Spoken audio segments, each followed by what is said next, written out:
আমি বাংলার সব মানুষের কাছে আমাদের সকলের পক্ষ থেকে, আমরা আমাদের তৃণমূল কংগ্রেসের পরিবারের পক্ষ থেকে, মামাটি মানুষের পরিবারকে আমরা সকলে আমাদের নমস্কার, আমাদের কৃতজ্ঞতা, আমাদের প্রণাম ও আমাদের সালাম জানাচ্ছি।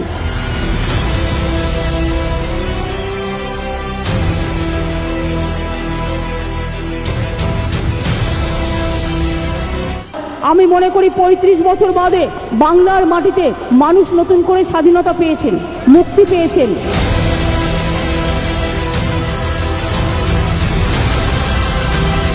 তারা না হলে আমরা এই ভোটে জিততে পারতাম না। এটা মানুষের জয়। এই জয় সম্পূর্ণভাবে গণতন্ত্রের, এই জয় সম্পূর্ণভাবে মামাটি মানুষের।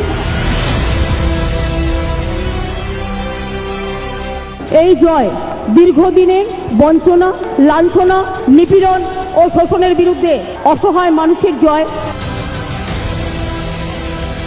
এই জয় পাহাড়ের জয়, জঙ্গল মহলের জয়, আমার মামাটি মানুষের জয়।